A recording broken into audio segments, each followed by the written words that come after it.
अस्सलाम वालेकुम स्टूडेंट्स, उम्मीद है आप सब खैरियत से होंगे। आज हम चैप्टर 4 स्टार्ट करेंगे।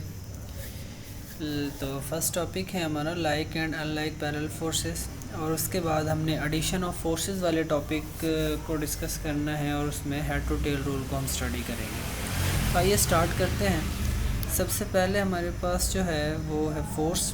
अगर हम बात करें फोर्स की कि फ़ोर्स क्या चीज़ है, तो चैप्टर 3 में हम पढ़ चुके हैं फ़ोर्स के बारे में कि फ़ोर्स जो है सिंपली पुश या पुल करने का नाम है। किसी चीज़ को पुश या पुल जब हम कर रहे होते हैं तो अदर मीनिंग में हम उस पर कोई फ़ोर्स लगा रहे होते हैं। फ़ोर्स के बारे में हम पढ़ चुके हैं चैप्टर 3 में कि एक वेक्टर क्वांटिटी का यूनिट जो है यूनिट इसका न्यूटन होता है, और इसके अलावा ये ऑब्जेक्ट्स को मूव करती है या करने की कोशिश करती है, रोकती है, रोकने की कोशिश करती है, और फोर्स जो है वो ऑब्जेक्ट्स के डायरेक्शन ऑफ मोशन भी चेंज कर सकती है। तो फोर्स जो है सिंपली पुश या पुल करने का नाम है। अब इसमें यहाँ पे देखें कि ये एक ठीक है एक पुश या पुल किया जा रहा है, तो अदर मीनिंग में हम उस पर फोर्स जो है वो एक्सर्ट कर रहे हैं।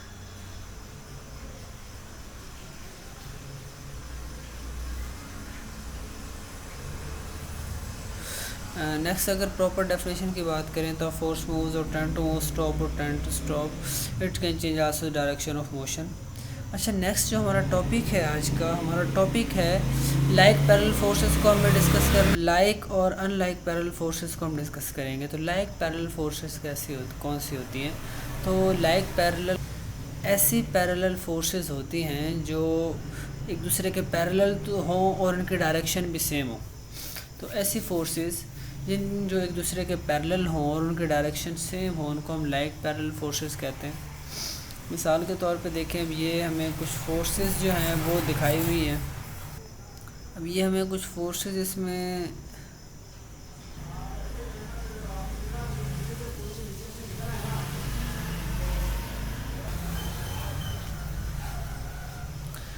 कुछ फोर्सेस हैं जो एक दूसरे के पैरेलल हैं, क्योंकि डिस्टेंस जो है वो सेम है और वो उनके डायरेक्शन सेम है, तो इनको हम लाइक पैरेलल फोर्सेस कहेंगे। अब इसी तरह से कुछ ऐसे फोर्सेस हमारे पास हैं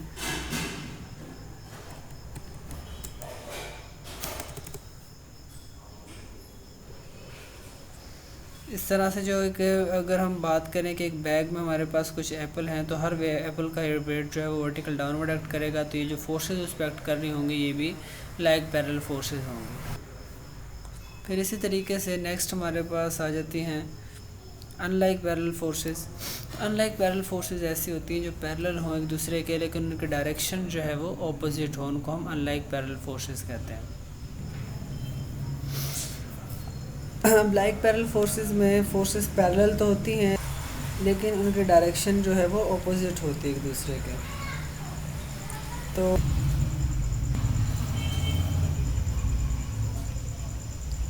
इसी तरीके से अब देखें, यहाँ पर ये फोर्सेस जो हैं वो पैरेलल हैं लेकिन इनकी डायरेक्शन ऑपोजिट है, तो हम इनको अनलाइक पैरेलल फोर्सेस कहेंगे यहाँ पर। तो ये इस तरह की जो फोर्सेस होती हैं उनको हम अनलाइक पैरेलल फोर्सेस बोलेंगे। अब लाइक पैरेलल में और अनलाइक पैरेलल में डिफरेंस एक ही होगा, वो डायरेक्शन का डिफरेंस होगा। दोनों सूरतों में जो फोर्सेस हैं वो एक दूसरे के पैरेलल होती हैं, चाहे हम लाइक पैरेलल फोर्सेस की बात करें, अनलाइक पैरेलल फोर्सेस की बात करें। फोर्सेस हमेशा मतलब पैरेलल होती हैं, लेकिन लाइक पैरेलल में उनकी डायरेक्शन सेम होती है और अनलाइक पैरेलल में उनकी डायरेक्शन ऑपोजिट होती है। तो ये है इनमें difference. Next addition of forces. तो एडिशन ऑफ फोर्सेस में क्या है कि वेक्टर के फोर्सेस को जो ऐड हम करते हैं तो उससे जो रिजल्टेंट फोर्स हमें मिलती है, और ये जो रिजल्टेंट फोर्स होती है इसका सेम इफेक्ट होता है the combined effect of all forces which are to be added. अगर 2-3 फोर्सेस को ऐड हम कर रहे हैं तो उनका जो इफेक्ट होगा वही रिजल्टेंट फोर्स इक्वली फोर्स का सेम इफेक्ट होगा।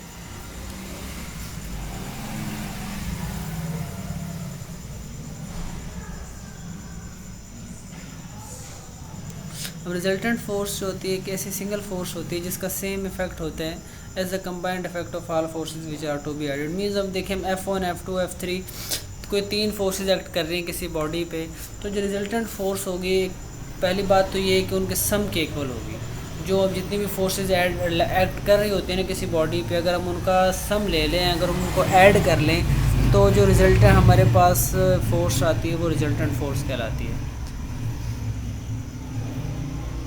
नेक्स्ट है हेड टू टेल रूल। तो हेड टू टेल रूल में क्या है, ग्राफिकल मेथड होता है use to find resultant of two or more than two force.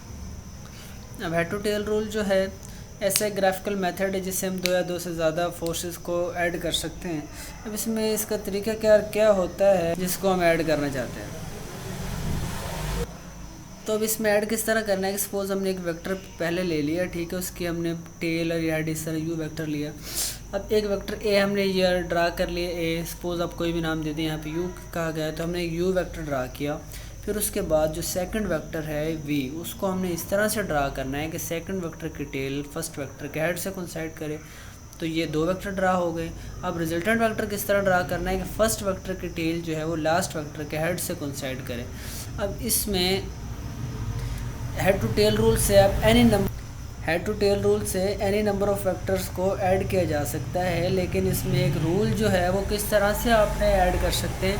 हमेशा देखें, याद रखिएगा, पहला वेक्टर ड्रा करने के बाद जब दूसरा वेक्टर जब ड्रा करना है तो वो इस तरह ड्रा करना है कि पहले वेक्टर के हेड से कोइंसाइड करे सेकंड वेक्टर की टेल। इस तरह जब थर्ड वेक्टर आ गया हम लिखेंगे तो क्या करना है कि थर्ड वेक्टर की टेल सेकंड वेक्टर के हेड से कोइंसाइड करे। इसी तरह फोर्थ में क्या करना है, फोर्थ वेक्टर की टेल थर्ड वेक्टर के हेड से कोइंसाइड करे। और इस तरह जब रिजल्टेंट लेना होता है तो फर्स्ट वेक्टर की टेल को लास्ट वेक्टर के हेड से मिला देते हैं। चाहे कितने भी हमारे पास वेक्टर्स हों उनको हम ऐड कर सकते हैं by using head to tail rule method.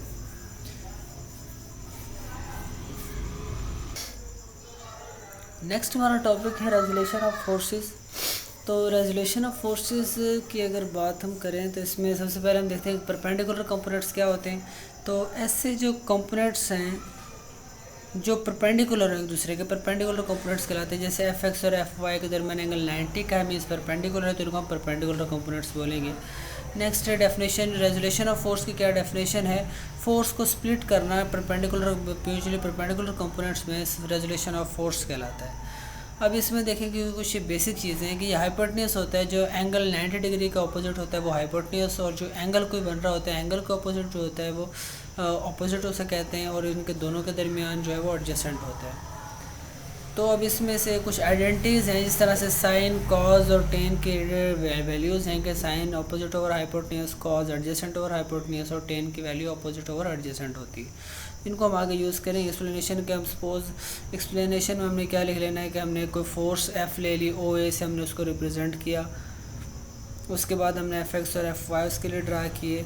तो ओ ए जो होगा रिजल्टेंट वो दोनों का सम होगा, मीन्स ओ बी और ए बी की वैल्यूज़ हम पुट करेंगे तो हमारे पास क्या आ जाएगा, F is equal to F X plus F Y, क्योंकि ओ एफ के इक्वल है, ओ बी जो है वो एफ एक्स के और ए बी एफ वाई के इक्वल है। तो ट्रिग्नोमेट्रिक रेशियोज अब यूज़ करते हुए हमने कॉस थीटा की वैल्यू निकाली। तो कॉस थीटा इक्वल होता है F x over F, means यहाँ पर क्या आएगा कि एडजेसेंट ओवर हाइपोटेन्यूस। तो F x over F cos theta, तो कॉस थीटा की नेक्स्ट हमने वैल्यू निकालेंगे। एफ़ जो है एफ एक्स की वैल्यू अगर हमें निकालनी है तो एफ़ डिवाइड हो रहा है, इधर आगे क्या होगा जी, मल्टीप्लाई हो जाएगा। एफ़ जो है वो मल्टीप्लाई हो गया, F X is equal to F cos theta. इसी तरीके से जब हम वैल्यू निकालेंगे साइन थीटा के तो साइन थीटा वाली आइडेंटिटी यूज़ करेंगे, मीन्स परपेंडिकुलर ओवर एडजेसेंट।